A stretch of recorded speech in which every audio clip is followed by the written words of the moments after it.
Okay.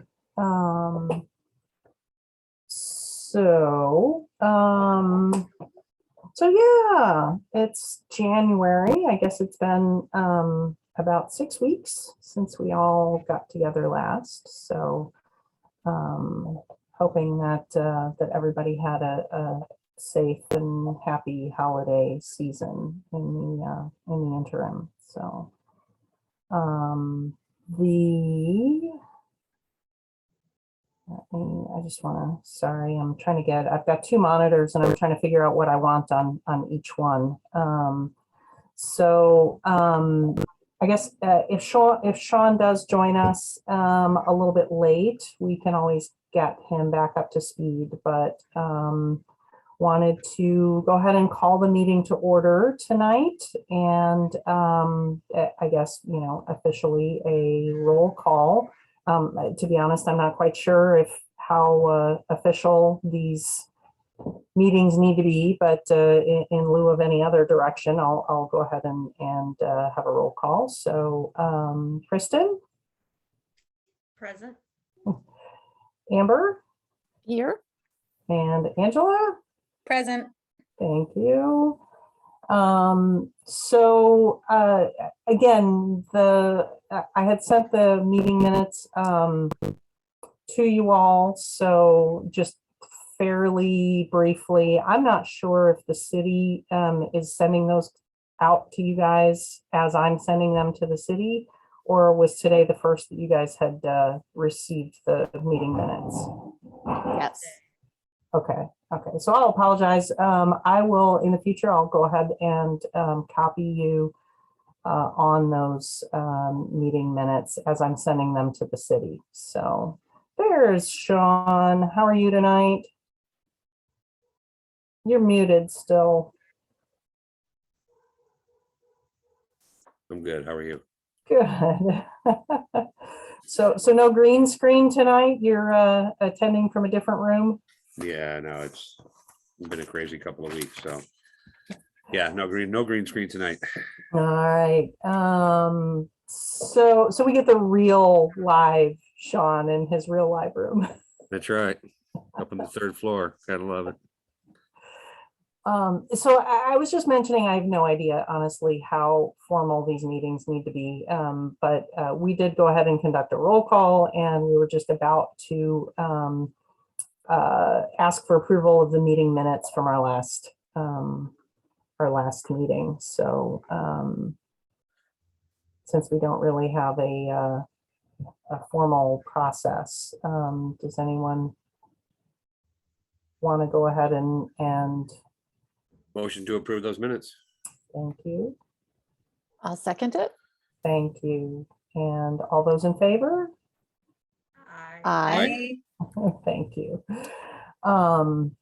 So next on the agenda is the very basic discussion of the residential zoning ordinances, divisions 2 through 5.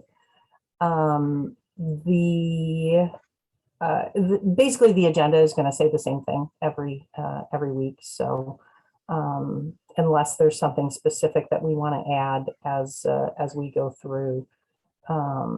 And we also, just a heads up, we don't have any attendees, but of course, because the meeting is posted on the city website, we may occasionally get an attendee, but I wouldn't expect it, certainly not at this stage. But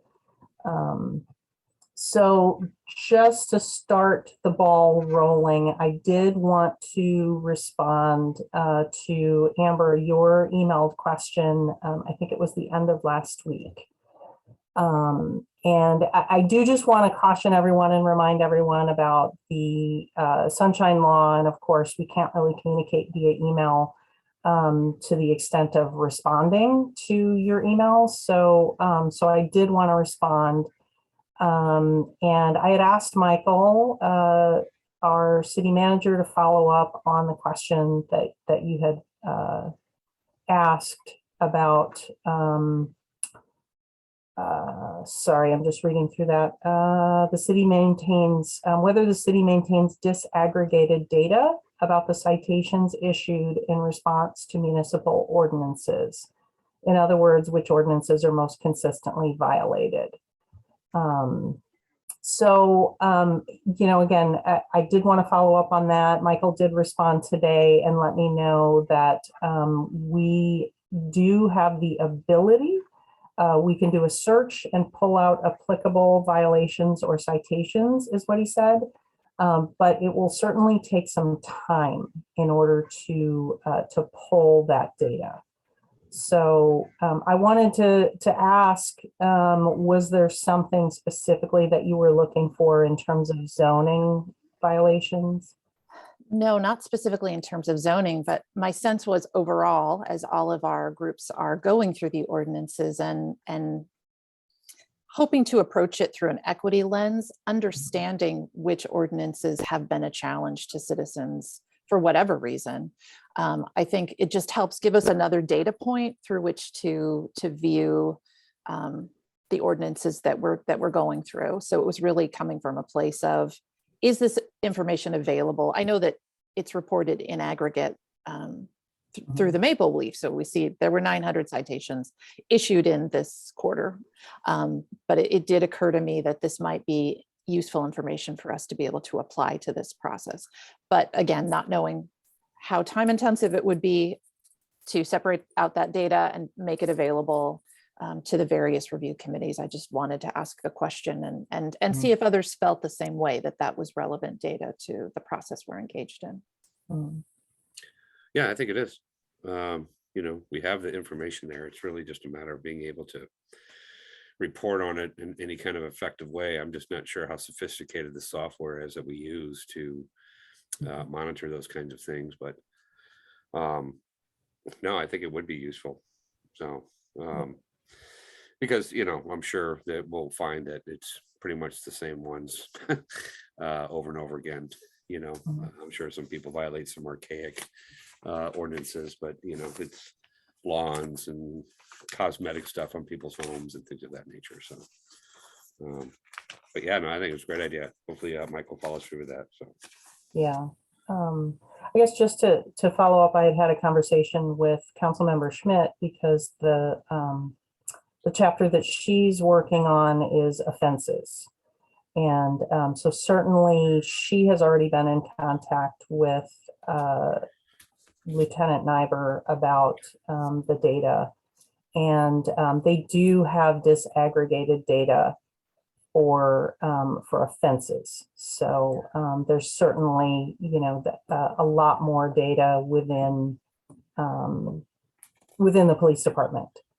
So, in terms of zoning and some of the others, it's probably going to be certainly more limited. And but again, the information, if it's there and we can capitalize on that to see what's most problematic is something that I agree that we should be looking into.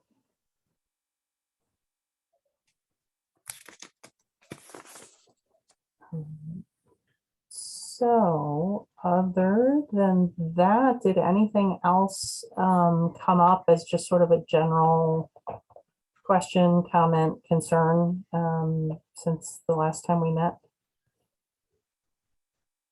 I did spend time reading all of the definitions in the prefatory material. I know we jumped right into a section, but it did make me think about when we would revisit that portion. And if we're sequencing this in a particular way, or if maybe that's a section we should go back to in our next review. I didn't really think about this last time when we jumped in, that there was all of this prefatory material that really applied to what we were reviewing. And even though I'd read it before for planning and zoning, there were some things that stood out to me, like, oh, gee, we should probably discuss this. So I just wanted to elevate that as a consideration for our next meeting. That's helpful to know, Amber, because like I was just going to ask for my own knowledge. I didn't know what like a patio house was, but maybe that's a definition in the list of definitions. Yeah, I agree, Amber. I actually I read the definitions and all of that through first, thinking that was the assignment. And so I had all these notes made, but then I went back and did the actual chapters that we were looking into, but I did have a couple of comments on definitions. So if we can address that in a future session, that would be great. Mhm. Yeah, I agree with you guys. I did the same thing, I kind of started at the beginning. And also as I was going through the sections, the residential sections, I kept referring back to those definitions and sort of it made me think in more detail about those. I mean, and you guys probably saw the same one that I did. I mean, the definition of family is so outdated. That's definitely something that, and I think we've addressed that in another ordinance. Sean, do you remember Jenny had mentioned that we had changed the definition? I believe we did, but I can't remember where it was. Yeah. I could go through my notes and see, because we did, yeah, we did change that, but besides family, I don't think really there's much to touch here Mhm. until we get through more of the ordinance, because there may be some definitions that we need to create. Yeah. To add to it, and also perhaps at some point alter it. So it's kind of hard going through definitions first. It just kind of gives you a guideline. So when they use those words, you kind of know what they're talking about. But I think we have to get through more of the ordinances before we I don't think we'll probably change any of these except for family. We might have to add a few, Mhm. but I think that's about it. Yeah. Yeah, I agree. When I was going through this, I'm thinking, yeah, there's probably some things that are missing. And then, the obvious one about the patio house. I thought, we don't have any of those, so that's one of those. These definitions are pretty standard for Mhm. zoning ordinances. These aren't Yeah. anything unusual. So Right. most municipalities use these same kind of definitions. So Yeah. to keep things consistent. Yeah.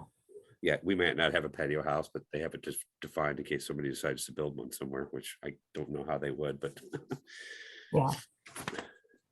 Yeah, and honestly, I know because we added the ordinances about Airbnbs, short-term rentals. But I actually don't see that definition in here for Airbnb. So Airbnb is a conditional use. yeah, but it's also referred to several times. So it probably should have a definition. Yeah, I haven't been able Yeah. to go through the whole ordinance yet, so Mhm. probably a little bit behind. Yeah, that's all right.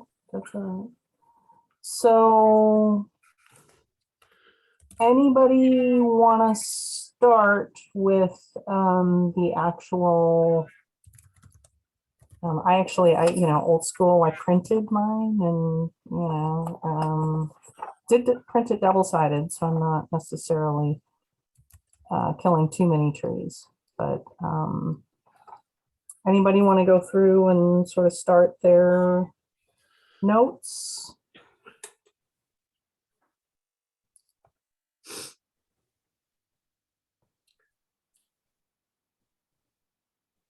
Nobody's going to volunteer. Well, I'd volunteer if I had any that I thought were, I didn't find much in going through to comment on, so I may be a better listener on this one. Okay. Okay. I only had on page 24, Division 5, the -RO Plan Residential Office District.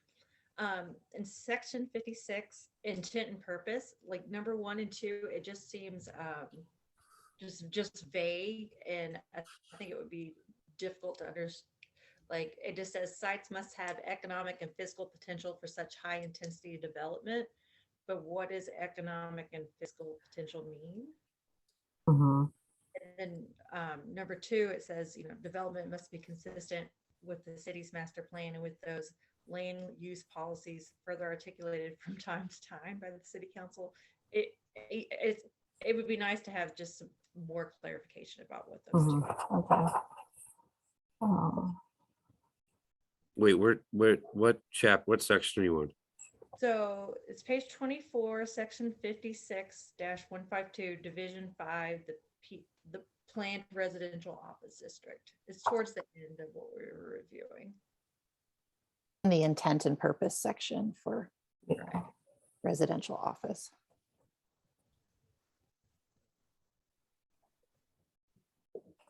Yeah, I know this is one of those zoning uses that or classifications that we have outlined, but I don't believe we actually have any of these currently defined in Maplewood. So that's one of those, sort of for the future. Excuse me. But I had noted the same thing about the, economic and physical potential. So that is a relatively vague. I agree with you there. Very subjective. Yeah. Yeah. I also noted a potential typo because immediately under that, under permitted uses, it said the following uses shall be permitted in any location within the CB district. And I would have thought that that would have referred to the RO. So I don't know, but definitely a lot of questions for me, a lot of questions came up as I was going through this that I didn't necessarily have the answers to, but this is one of those, when we really get into the weeds, we're really gonna need someone who is more of an expert in this language to guide us. I did, by the way, just so everybody is on the same page. Amber, when you went through the fundamentals of planning and zoning class, was Julie Stone still facilitating the class? I didn't go through the whole series. I was only able to take a couple of individual classes. Okay. So she was not an instructor of any of the ones that I took. Okay. Okay. So Julie has facilitated and taught that class for many years, and so she's one of those resources that I did reach out to her on Saturday as I was going through all this and just said, hey, here's what we're doing in Maplewood. Do you have anyone who would be willing to sort of serve as an expert if we have questions? Because I don't want to, every question that we have, I don't want to keep going back to the city attorney and spending the city's money on attorney fees. So I'm hoping to come up with someone who is a zoning person that can also help us look at this with an equity lens and sort of get an outsider's opinion as we go through this. I have not heard back from her yet, but just so you guys know, that email's out there. I'm just waiting on that. Sandy, does she facilitate the course? Is she the person who brings in each class speaker? And yeah, I think I know who you're talking about. Yeah. So, and in my case, because we were all in person still, she was the one who was physically there every class, introducing the speakers, and like I said, she's been doing that for years and years. So she knows a lot of people. So I'm hoping she can come through for me.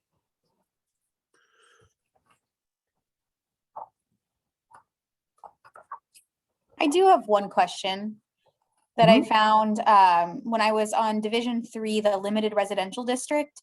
I guess I have a couple questions. I think I understand the difference between single family residential and limited residential. It sounds like one has multifamily units to it, or I should say 2 family units and townhouses, whereas single family might be more about just privately owned homes.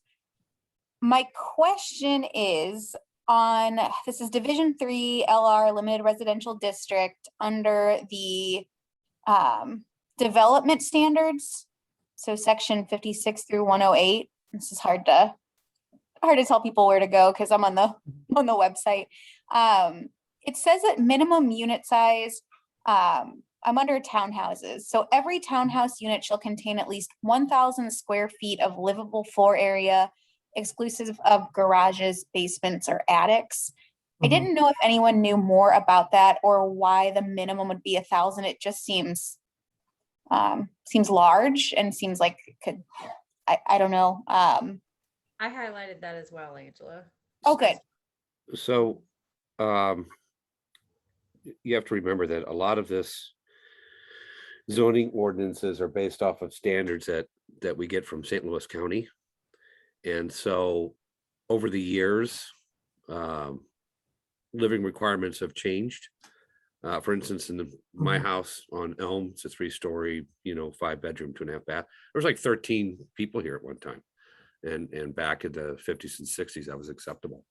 But if I had a family of 4 or 5 right now, I'd have to buy a house like this in order to live in Maplewood because of the restrictions. Having enough space, having individual bedrooms for, kids over a certain age that are different sexes and all kinds of stuff. So I think this ordinance kind of gets into that, but Mhm. a lot of this is governed by standards. We can actually, we probably ought to email Anthony and see Mhm. where these were derived from, because I think they're just normal, Yeah. just like our electrical code, we, approve every year, and it's the same one that St. Louis County does. Same with the plumbing code, and those kind of things. So Mhm. I will, or Sandy can email Anthony and figure out where these standards are. And I think they're just, basically out of a book Yeah. when they created these. So yeah, I honestly think a lot of them are very unreasonable. We have a lot of odd sized lots here in Maplewood, some that don't even conform to, standards in the 21st century. But we make exceptions for all those, so people can live in them and stuff. But I think they're too restrictive. I think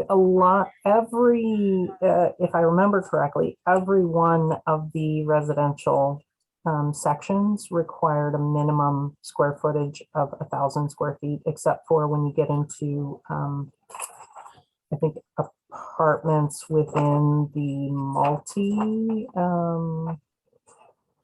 Yeah, and then it was 600 square feet. Yeah, They called it elderly housing, which is 450 square feet. yeah. And this definitely has come up a couple of times in recent years, where we've had someone who wanted to develop a previous commercial space, and they were trying to, fit several apartments into that space. And so that has come up. Certainly, we've had conversations around tiny homes and, do they fit into our community, things like that. To be honest, these lot sizes, we probably have so many non-conforming lots. I know mine is non-conforming. There's no way that I have, I don't know, 60 feet behind my house or even 30 feet behind my house before it's my neighbor's. So yeah, I mean, a lot of those things, we've been, anytime, and I think, Sean, was it Patrick Jugo that brought this up when he was giving the presentation about how every time there's a non-conforming lot that, it has to go through the, Variance. yeah. Yep. Um, They have a lot. I mean, even for solar panels, why would we need the variance board to determine solar panels when we just have it as part of our ordinances and things of that nature? It's yeah. I don't think solar panels are not necessarily within zoning that I see. Do you know no, where they are? no, they would probably be in I'm at a loss. Design and review underneath that wouldn't be in zoning, would be in Okay. well, I don't Yeah. know, actually. Probably under building, maybe building and codes or something. It could be, but it may be.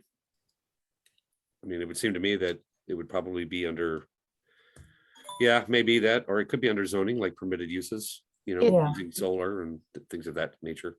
There's a solar panel installation section on page 84. I just did a word search in the Mhm. zoning code. So there, Okay. So are you on our document in chapter 56, or is it still? yeah. Division 10 solar panel installation Yeah. section.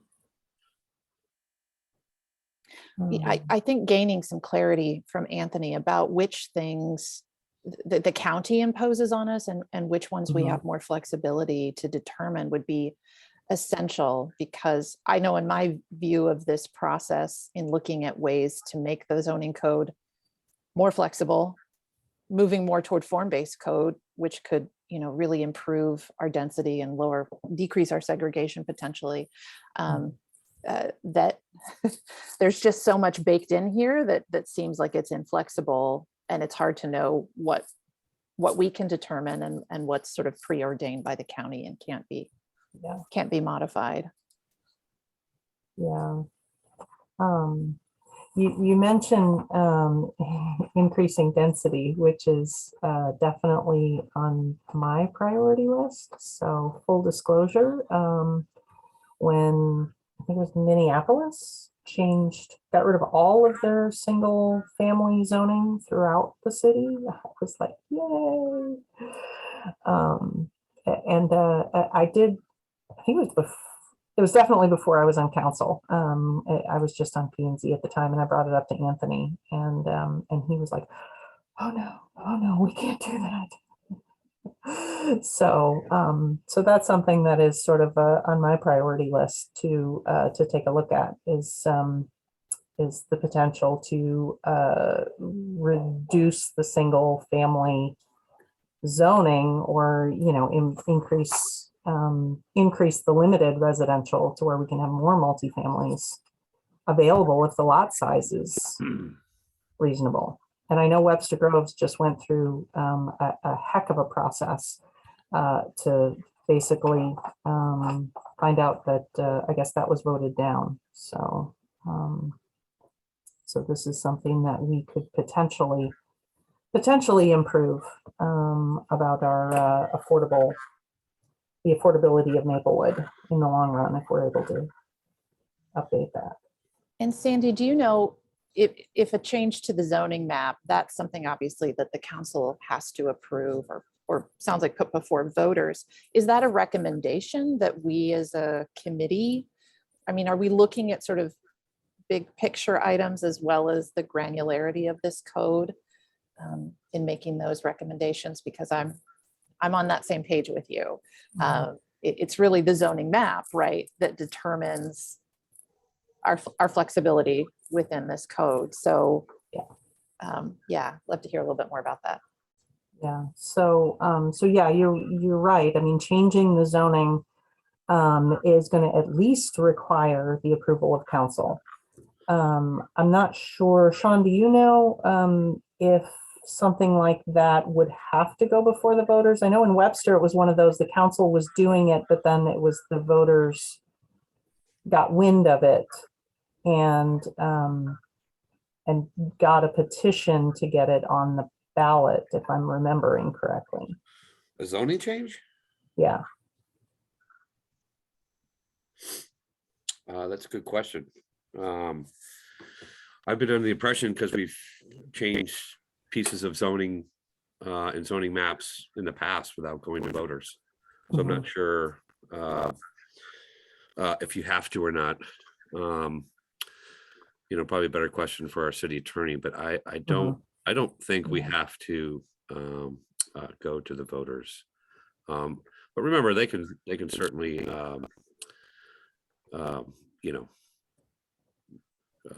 start a petition to get rid of any change we make ordinances. So I do not, that's a great question. I am not sure if zoning boundaries are affected by or need to go to a vote of the people. Yeah, I think it's just council, but I guess just to circle back around before we get too far down this road, I do know that we want the whole point of having these committees is to solicit more community input. So, so it's definitely not something that we would try to do behind closed doors and not, make it public. I do feel that Maplewood is certainly a lot more interested in that kind of change than Webster Groves is. So, so I think it would be a little bit easier if that's the road that we want to go down. But yeah, I mean, it's, it is something that we would definitely make the public aware and get their input before we did that. So.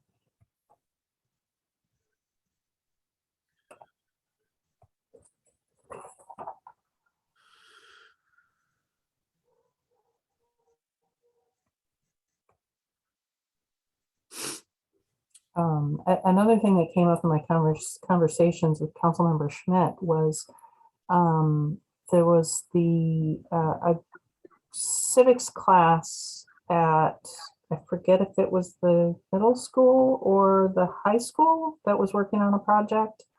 And she attended that class last week. And one of the things that they were talking about was, do we have the ability to have homeless shelters in Maplewood?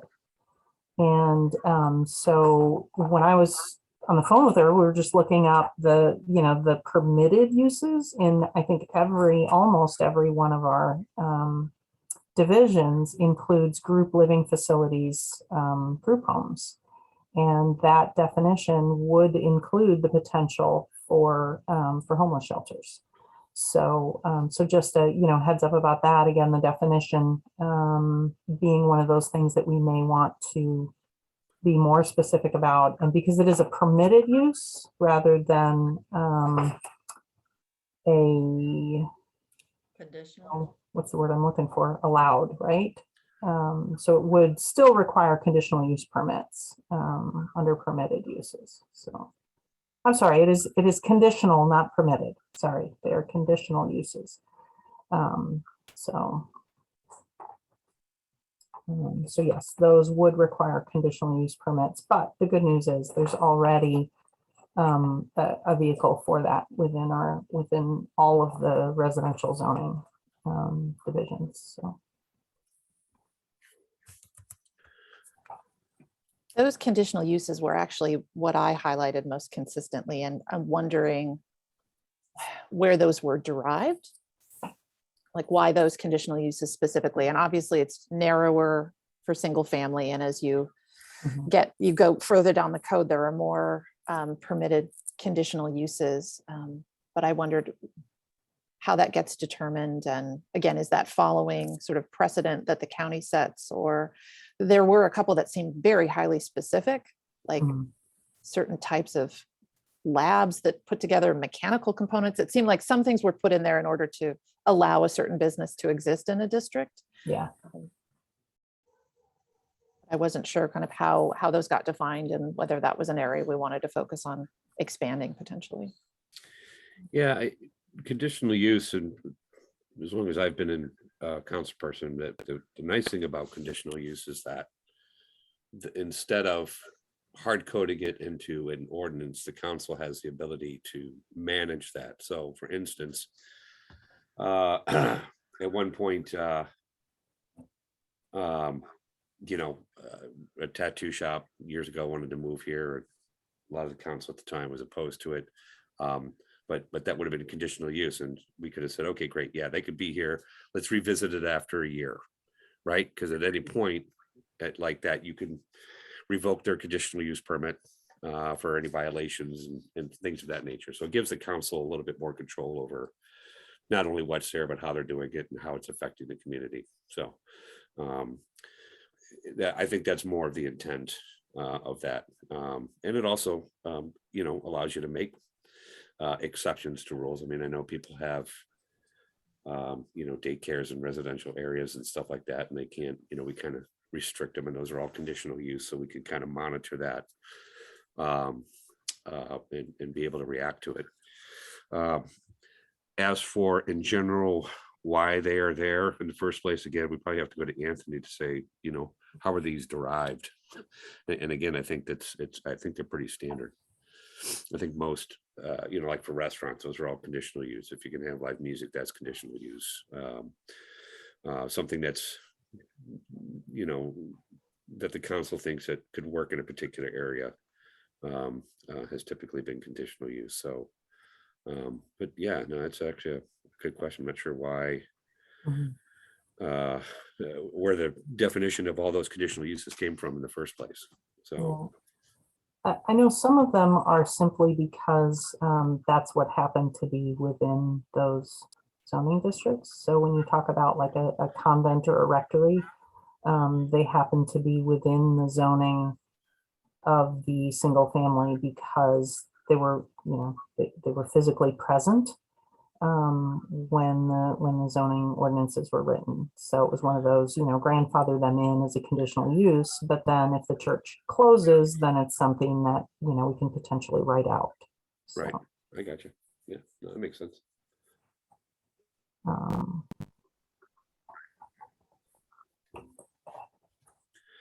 So one of the other things that I had noticed, and this is always a hot topic, is parking. Certainly, you know, that's something that as we have people downsizing to fewer vehicles, we have a very walkable community. We have almost everyone in our community has access to transit. Do we need the same parking requirements for all of these districts?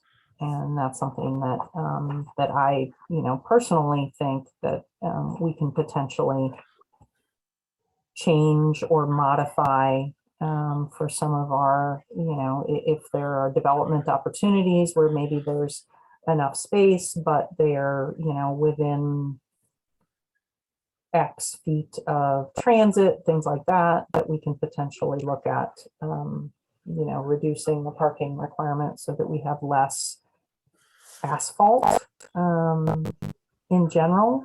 And if people are, you know, if we're increasing the density, do we necessarily have to increase the parking?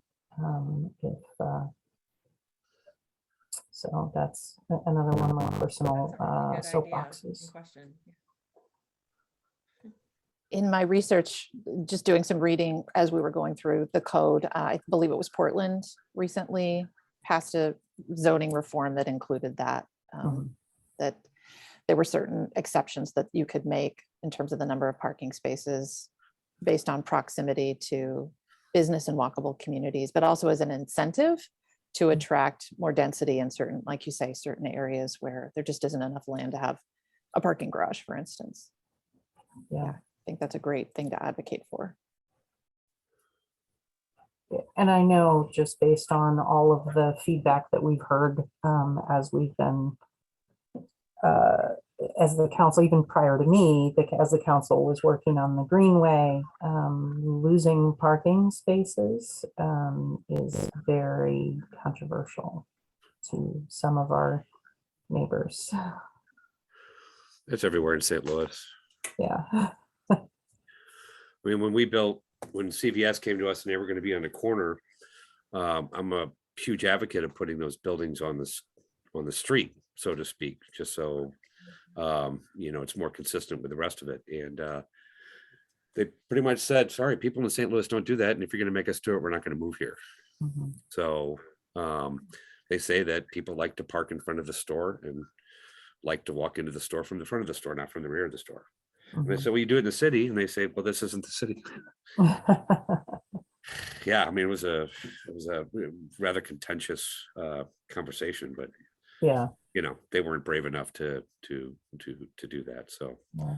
And I mean, you look at the CVS parking lot, and I'm sure at the time the required spaces for parking was something that was, you know, I'm sure it complies. But you look at the parking lot, and it's 90% empty all the time. exactly. exactly. So, No, I think parking's a great, great thing to tackle. So since I'm a little bit behind the ball, should we kind of make a, like, great, let's do, Division 2 chapters, like LR and SR, and tackle that at the next meeting, or just SR at the next meeting, or how are you envisioning this is going to play out, since I missed the first meeting? um, uh, honestly, we're kind of playing it by ear because, I'd say even from the last, I forget if it was council meeting or work session when we were talking about this process. I don't know if any of us really know sort of what our timeline is and Right. what the, how this is going to end up back in front of council. So, this is all, I'm open for suggestions, Um, Is there a way we could find out? Because that would probably help guide us in terms of, what chunk or chunks to look at for the mhm. next Well, time. Like, do we Finding out have would time involve to council focus on actually making a decision. was there a timeline on this? No. Yeah, I think some of these would be difficult to put a timeline on. Yeah.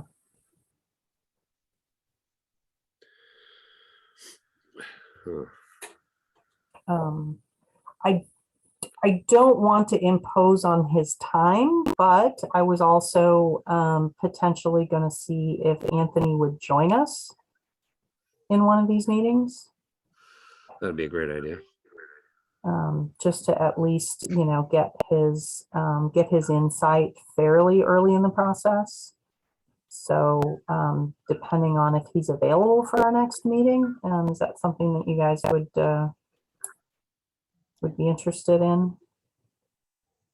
Yes, and I think the framing question is what can't be changed, right? Maybe we start there from what is out of our hands in terms of county control or Mhm. standards of a code that we just can't change, or that council doesn't have jurisdiction to approve.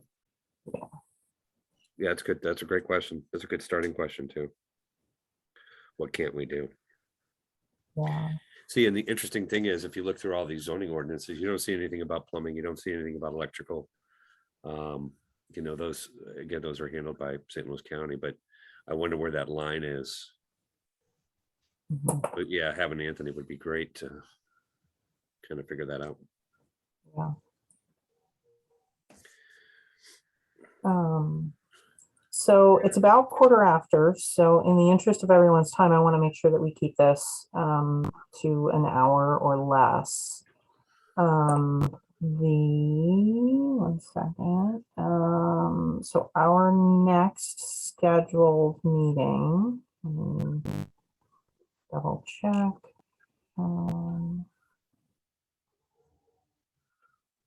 Is the 14th, which is Valentine's Day. I'm not doing anything today. No, I'm just kidding. Just kidding. So does, I guess, fair question. Is anybody opposed to keeping on our schedule and meeting that evening? I'm fine meeting that evening, but I can still meet as long as it's 2 an hour. Yeah. Anytime no- it's a school night, I'm not going out. Plus, I've been married for almost 20 years. I mean, but Valentine's Day. No. Every day is Valentine's Day. Yeah. No, I'm fine with the 14th too. I mean, that's fine. I could do the 7th too as well if people can do the 14th, but yeah, I'm hip with that. Looks like we have planning and zoning scheduled. There's one set aside on the 7th. We don't always know Yeah. if they're going to move forward, but that's gotcha. that first Monday is P and Z. Yeah. Well, we'll stick to the 14th. I'm perfectly okay with that. Okay. All right, so that's the plan. I will see if Anthony can join us at that meeting, and so that may take up a little bit of time, but also get, sort of set the parameters and the ground rules, if you will. So Sean, to answer your question from earlier, I mean, I'm not, other than continuing to go through, I don't know, do we want to go ahead and move on to another section and sort of do what we did tonight, just sort of that big picture, 10,000 foot? Yeah, I view? mean, I think that Article 1, we just leave alone for right now. There's more definitions and things of that nature, where you get into Article 2, Division 1, you start to get into more of the, excuse me, the meat of the ordinances. Mhm. And I don't know. I mean, I was just going to be pragmatic about it. I was just going to take, 56-32 through, 56-41 or some variation of that as far as I could get through. And one, I'm going to compare it to kind of probably a couple surrounding municipalities, but also just kind of think about, do we need a height exception, those kinds of things, or conversions or changes in single family dwellings, which, when I got on the council, it still is the fact that if you have a 2-family and it's not occupied for 6 months, it has to be converted to a 1-family. Oh. Yeah, and there's a reason for that. Mhm. Well, I think the intent was to have more homeowners because we have such a high Mhm. high percentage of the population that's rental. Mhm. So, but that was 20 years ago. Yeah. Things change. Maybe we don't need that anymore. Maybe we want to encourage that a little bit. So, that's what I was going to do. I was just going to start at Division 2 and just kind of moseying our way through, and we'll probably have to jump around a little bit, and Mhm. having Anthony define some things will help us out too. But I'm open for however anybody wants to tackle this. Mhm. I think with the zoning, this kind of an ordinance, you kind of have to be pragmatic about it. We could spend months if we're jumping, all over the place. If we had more of a plan, or let's say we do it and somebody says, hey, I think we really need to look at this first because it seems to be affecting the SR chapter, or might be affecting something else that we should probably take a look at first. So I think Yeah.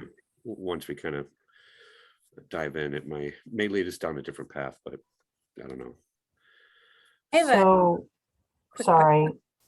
Yep, just a quick thought, kind of the same idea of, do we have data on what ordinances are being violated? Do we have any data to show maybe what barriers there are to, living in Maplewood or abiding by these ordinances, like, complaints registered or anything like that? Do we know if that exists?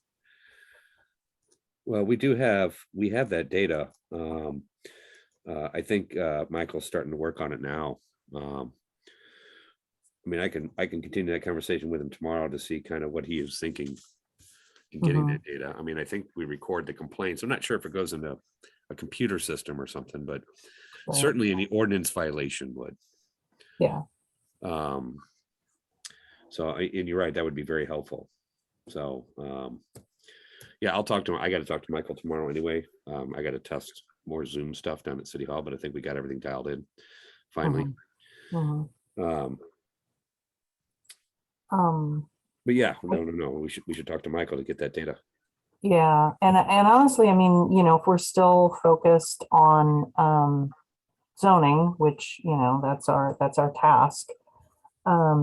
If there are, in terms of complaints or requests for conditional uses, things like that, I'm sure Anthony has access to what do we do most often in terms of non-conforming properties, and what do we have to do most often for conditional uses. I like it.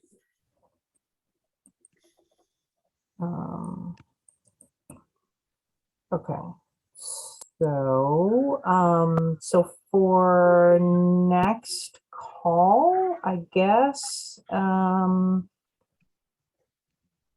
we will have some follow-up items based on today's call, as well as hopefully a guest speaker. Other than, I guess, going over, so Sean, you mentioned Division 2, and that is the SR district that we kind of, have glossed over at this point. So do we just want to sort of continue on the residential section, and everybody kind of look at it with the lens that we brought up to this point?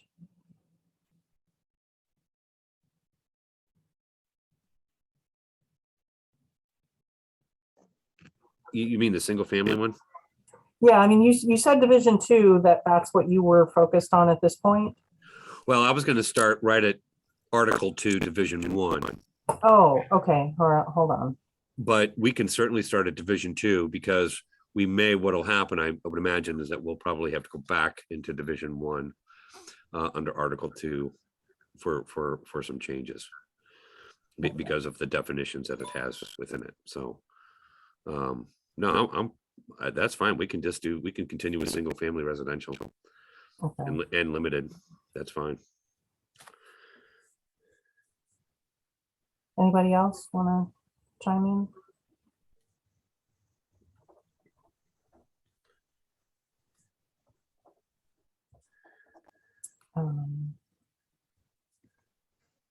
So what are we reviewing for the next time again? Just to be clear. It would be article if you're looking at the code, Article 2, Mhm. Division 2, which is SR single family residential district. And if you want, we'll also do Division 3, which is the LR limited residential district. Yeah. So again, kind of the same 2 out of the 4 that we've looked at tonight, or in preparation for tonight. Yeah. But in more, I guess, in more detail, and with the, maybe I know we've all kind of brought up some questions. So if we can't get Anthony to join us live and in person, certainly, have some questions that you can route through myself and Sean, that we can route to Michael and Anthony for follow-up. So if there's questions that we get in writing, we can certainly give him those in advance. And then he'll have an idea of what we're referring to. So as you're going through, again, I would email those questions to the group, and then just remember, we can't respond to the group. So email them to the group, and then we will forward them to Michael and Anthony for follow-up in the next meeting. And just a clarification on emailing the group. You can, if you're not talking about policy specifically, but more like dates or questions that we need to forward, you can't talk about the question, but you can talk about getting that email forwarded and things of that nature. You don't have to, it's not like we can't chat with each other. We can, just as long as we're not discussing policy, basically, is what it comes down to. Right. So like our conversation about, oh, I really want to increase the density and, improve or reduce the number of parking spaces required. We can't necessarily Comment. say that. And if we do, we can't all chime in and say, oh yeah, I agree with you. So we just have to be careful. So the public meetings like this are recorded, so everybody knows what my secret agenda is increasing density. It's out there now. Not a secret anymore. Okay, so we're just re-reviewing what we looked at today, and then providing questions that kind of came up from today's discussion to as a heads up for our guest speakers for next meeting. Yeah, that's, so my understanding, yes, of next month's agenda is going to be that that we will have some questions prepared in advance for Anthony, and then we'll potentially have some follow-up questions, maybe more specifically about the residential zoning, particularly the first two. Make sense? It does, and I don't want to hold anybody back. I mean, since I didn't do my homework like I was supposed to, certainly if you guys want to move forward, that's fine. You know, I don't want to, you know, if you've already done those two, then great. Just you can get your questions together, move on. But yeah, no, I'll catch up. Yeah. Well, I think one of the reasons we tackled residential zoning first is because there's a lot here. So, and you know, we clearly all came up with a lot of questions that unfortunately none of us really has the answers to. So, so rather than moving on to another section, it makes sense to, you know, to continue to dive in this section and get some of our, hopefully some of our questions answered, or at least get some framework around them. So. All right, so I guess if we're following Robert's Rules of Orders, I need a motion to adjourn. Motion to adjourn. Second? All those in favor? Aye. Aye. Any opposed? All right, meeting is adjourned. Thank you all. I will talk to you in a month, if not before. Yeah, great to see everybody. Thank you. You Bye. too. Bye-bye.